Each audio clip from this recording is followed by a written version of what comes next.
सतगुरु रूपी प्यारे साथ संगत जी, प्यार और सत्कार से कहना, धन निरंकार जी। सबसे पहले सतगुरु माता जी के चरणों में यही अरदास करते हैं कि हे सच्चे पातशाह, हमारा ये मन जो है ये हमेशा निरंकार के चरणों में जुड़ा रहे, हर श्वास में सिमरन हो और सबके घरों में खुशियाँ हो, बहारें हों, हर एक को वो सब कुछ मिले जिसके लिए वो मन में हर समय कामना करता है। वो है सेवा, सिमरन, सत्संग, ये भक्ति। इसी तरह है सतगुरु के चरणों में समर्पित भाव से मन एक होकर ये सेवा, सिमरन, सत्संग में लगा रहे, यही सतगुरु के चरणों में अरदास है। सतगुरु माता जी का शुक्राना करते हुए सतगुरु माता जी के आशीर्वाद से दासी ये विचार रखने जा रही है। इन विचारों द्वारा हमें समझाया है कि मानव को मानव हो प्यारा, एक दूसरे का बने सहारा, मानवता की मिसाल। लेकिन ये मानवता तभी जीवन में आती है जब जब ये ज्ञान आ जाता है मन में। प्रभु की कृपा से जब ब्रह्म ज्ञान मिल जाता है, गुरु के ज्ञान के बिना भक्ति अधूरी है। आज संसार में लगभग हर इंसान किसी न किसी रूप में प्रभु की पूजा कर रहा है और उसको भक्ति का नाम दे रहा है। इसी तरह कोई पवित्र तीर्थों की यात्रा करने को ही भक्ति समझ रहा है, कोई घर गृहस्थ को छोड़कर जंगलों व पहाड़ों में जाकर अकेले में बैठकर ईश्वर के नाम लेने को ही भक्ति मान रहा है। संसार के अलग अलग इंसानों ने अपने मन के अनुसार भक्ति की अलग अलग परिभाषाएं दी हुई हैं। जब पूर्ण पैगंबर संसार में प्रकट होता है तो वो संसार के लोगों का ध्यान सच्चाई की तरफ दिलाता है, वास्तविकता की तरफ दिलाता है। शुरू से ही संसार के लोगों ने तो ऐसे पीर पैगंबरों का विरोध ही किया है। यह मानव की अज्ञानता है, क्योंकि वो कर्म कांडों को, संसार की वस्तुओं को ही प्रभु मानकर उसकी भक्ति करता जा रहा है और ऐसी भक्ति का अभिमान करता जाता है। अपने आप को भगत कहलाने में ही खुशी मानता है। यही मानव की सबसे बड़ी अज्ञानता है। इस अज्ञानता की जानकारी इंसान को तब तक नहीं होती जब तक पूर्ण पैगंबर की कृपा से ये ब्रह्म का ज्ञान नहीं होता। ऐसे ही मानवता की मिसाल पर दासी एक स्टोरी शेयर करने जा रही है, आप जी प्रवान करें। साध संगत जी कहते हैं, जीवन में कभी कभी जब कोई व्यक्ति किसी को गलत काम करने से रोकने के लिए समझाता है तो कई बार वह सामने वाले व्यक्ति का पूरा जीवन ही बदल बदल कई बार सामने वाले व्यक्ति का पूरा जीवन ही बदल जाता है। जब क्रांतिकारी रोशन सिंह को काकोरी कांड में मृत्यु दंड दिया गया तो उनके परिवार पर मुसीबतों का पहाड़ टूट पड़ा।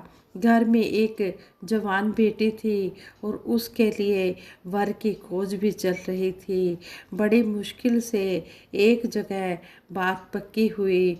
कन्या का रिश्ता तय होते देख वहाँ के दारोगा ने लड़के वालों को धमकाया और कहा कि क्रांतिकारी की कन्या से विवाह करना राजद्रोह समझा जाएगा और इसके लिए आपको सजा भी हो सकती है।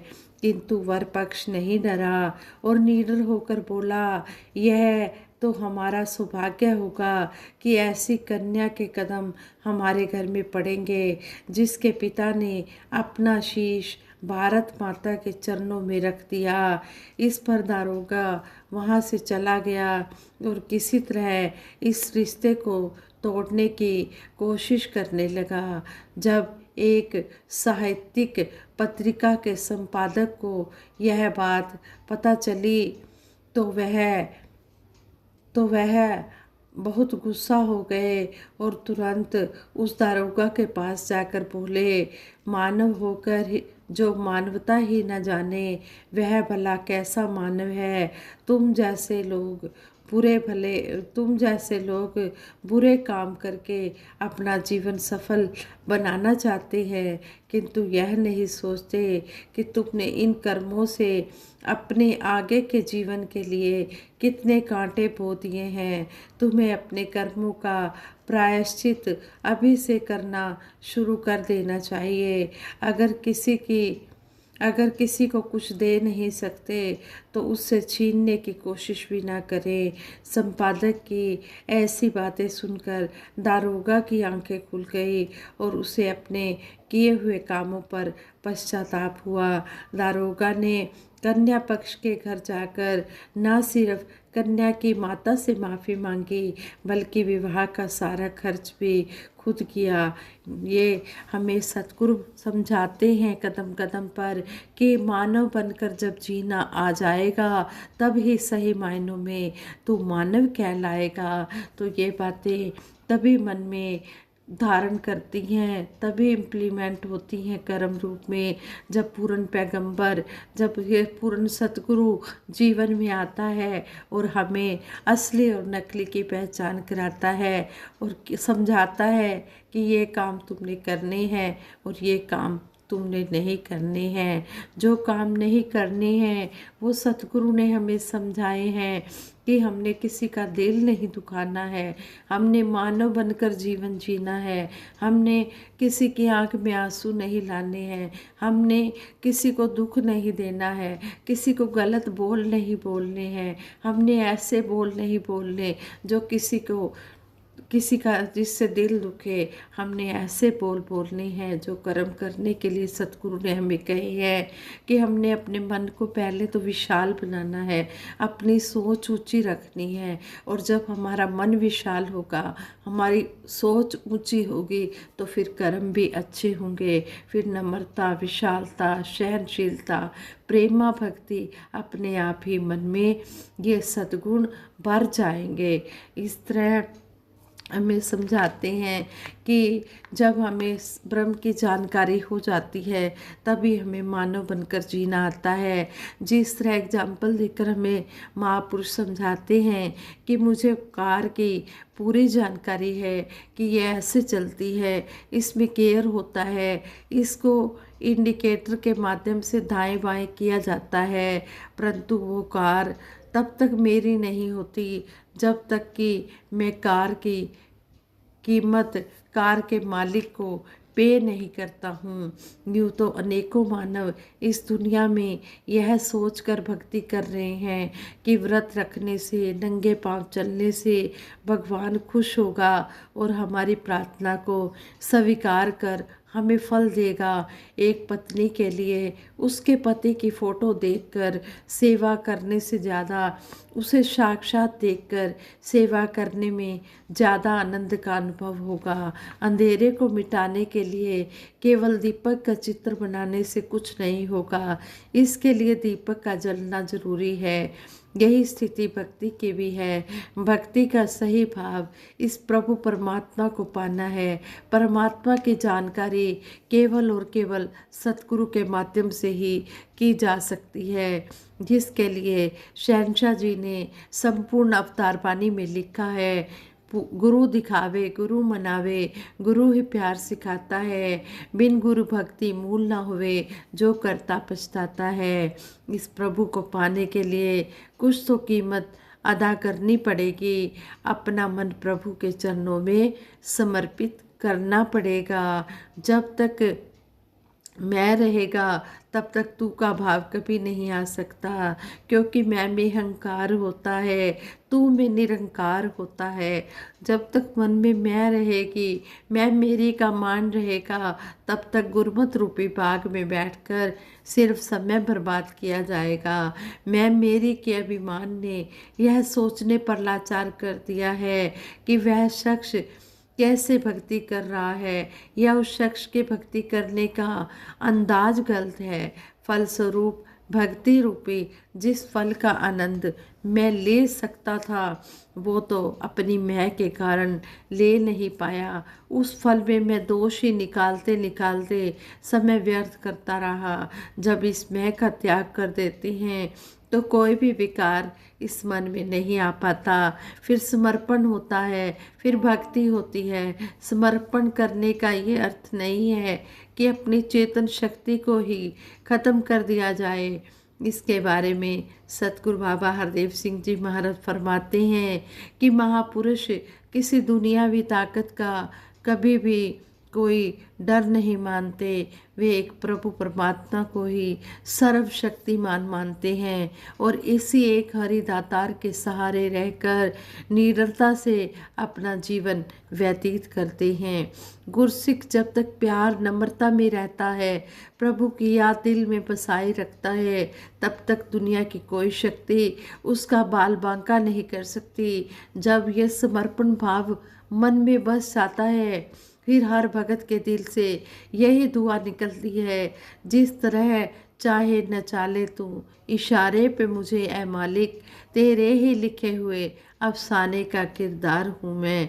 इतिहास गवाह है कि किस तरह मीरा के समर्पित भाव को देखकर भगवान श्री कृष्ण जी को मीरा का ग्रहण किया हुआ जहर अमृत में बदलना पड़ा। शबरी की आस्था को देखकर भगवान श्री राम जी ने झूठे बेर ग्रहण कर लिए। सुदामा की निष्ठा को देखकर मिट्टी से सने पैर धोए। भाव यह है कि समर्पण को ही सब संभव है। जब हृदय समर्पित हो जाता है तो भूले शाह जी की तरह गली गली प्रभु के गीत गाते फिरते हैं। चढ़दे सूरज ढलदे देखे, बुझदे दीवे बलदे देखे, हीरे दा कोई मूल ना जाने, खोटे सिक्के चलदे देखे। संत निरंकारी मिशन में ऐसे बहुत से कर्मयोगी महात्मा हुए जिन्होंने समर्पित भाव से भक्ति कर इतिहास में अपना नाम दर्ज करवाया और समाज को भी अपने कर्मों के माध्यम से सद्मार्ग में ले जाने का प्रयास किया। सतगुरु माता सुदीक्षा जी महाराज अपने विचारों में फरमाते हैं, अगर कमीज का पहला बटन गलत लग जाए तो बाकी सारे बटन गलत लगने लग जाते हैं। कहने का भाव, अगर भक्ति में पहला बटन समर्पण का ही गलत लगा होगा तो बात बनने वाली नहीं है। जिस तरह से एक दाना अपने आप को मिटाकर समर्पित होकर अपने अस्तित्व को खत्म करके हरी भरी फसल का रूप ले लेता है, इसी तरह हर भगत का भाव समर्पण वाला बन जाए ताकि उसका जीवन भक्ति से भरपूर हो जाए। मिटा दे अपनी हस्ती को अगर कुछ मर्तबा चाहे कि दाना खाक में मिलकर गुले गुलजार होता है। कहते हैं जब अपने आप को सतगुरु के चरणों में समर्पित कर दिया जाता है तो कहते हैं कि तभी भक्ति के रास्ते में हम तरक्की कर सकते हैं। सतगुरु बाबा हरदेव सिंह जी महाराज ने भी हमें मानवता पर कितना समझाया। उन्होंने समझाया, सारी उम्र ही हमें समझाते रहे। उन्होंने समझाया कि भाईचारे की बात कही जाती है, मानव बनने की बात करी जाती है, लेकिन ये भाईचारा, ये मानवता तभी सीमित है भाषा विशेष बोलने वालों का, विशेष वेशभूषा पहनने वालों का, विशेष भोजन खाने वालों का, विशेष स्वभाव वाले लोगों का, जाति के आधार पर भी भाईचारे का आह्वान किया जाता है। लेकिन वास्तविक भाईचारा तो वही है, वास्तविक मानवता वही है जब आप स्वयं को और अन्य लोगों को भी मात्र एक मानव मानकर व्यवहार करते हैं। सतगुरु बाबा जी ने 56वें वार्षिक संत समागम के पहले दिन अपने प्रवचनों में कहा, दास को पहली बार 1987 में जब बर्लिन जर्मनी जाने का मौका मिला तो वहाँ उस दीवार के कुछ टुकड़े यादगार के लिए संजो कर रखे गए थे। उनमें से एक पर यह वाक्य लिखा था, दीवारों के लिए हमारी दुनिया बहुत छोटी है क्योंकि दीवारें इंसान को इंसान से जुदा करती हैं परंतु पुल जोड़ने का काम करते हैं। इसलिए दीवारों की बजाय पुल बनाए जाएं हालांकि दोनों में एक ही सामग्री लगती है, किंतु दोनों का काम अलग अलग है। इंसान बांटने का काम न करे, बल्कि मिलाने और मिलने का काम करे। और बाबा जी ने फिर इसी बात पर जोर देते हुए कहा कि यह सब देखकर मन में ख्याल आया कि यह दीवार जब बनी होगी तो उससे पहले ही दिमागों में, मनों में इस दीवार ने अपना रूप लिया होगा। जब वह दीवार गिराने की बारी आई, तब भी पहले दिमाग में, मन में वह दीवार गिरी होगी, तभी बाहर की यह दीवार भी गिर पाई। मन की अवस्था पर ही सब निर्भर है। मन में अंधकार है तो विचार भी दीवारें खड़ी करने वाले ही आएंगे। और अगर मन में, कहते हैं कि अगर मन में ऊंची सोच है, अच्छी सोच है, तो वहाँ पुल ही पुल बनेंगे। आप दीवारों को गिराने के लिए सहनशीलता व क्षमा को आवश्यक मानते थे।